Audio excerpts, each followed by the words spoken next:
Well, you almost knocked all the doors, type the ICC, the it's UN, important. Every single door to achieve justice.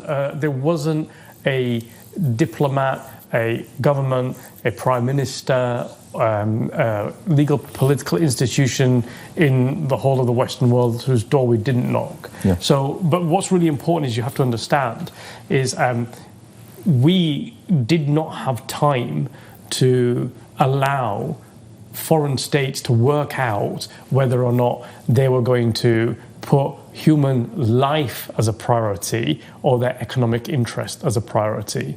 When we saw things like David Cameron travelling to meet the leader of a coup, General Sisi, in Egypt, rather than making public statements to him about the things that he was doing on the ground with his political cabinet at the time, that was really worrying, because that's not what should be happening.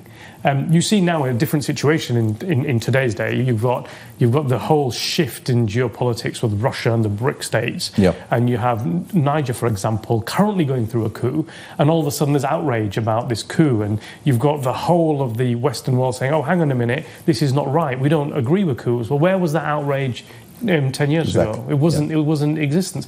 And so what we were seeing happening back then was we were seeing that the British government, I mean, I'll talk about the British government, but it applies to other governments in the West as well, were putting economic interests first. I mean, this is a really important thing. They're putting economic interests before human life. Not even, I mean, there's one thing to say, look, don't have a coup and let's reverse it and put the democratic president back in place. That's one thing, right?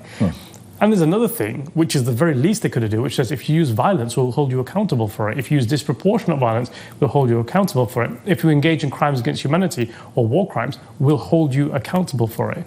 There wasn't even that.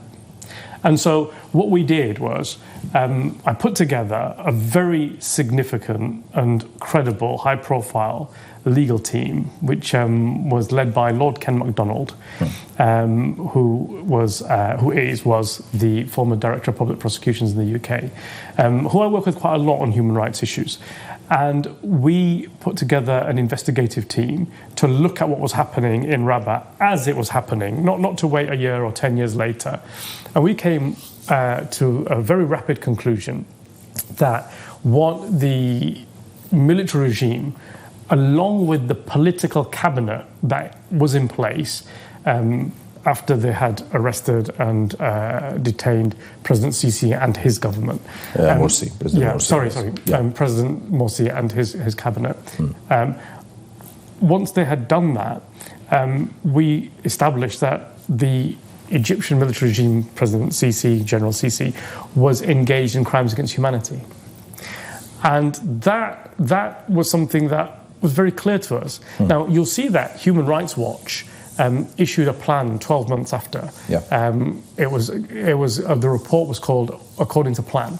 And in that, they make it very clear that a crime against humanity was occurring, and the reaction by the military regime was massively disproportionate.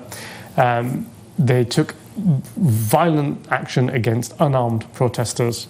They even in their report recorded that the amount of violence from the protesters, which was very minimal. They recorded statements from the government saying that recording the amount of weapons, for example, that were found by the protesters, which was something like 7 or something like this, right? Compared to the reaction of the army. Now, even on the most basic level, if you give all benefit of doubt to the military action, that's just simply disproportionate, right? It's a failure in policing, if you like, right?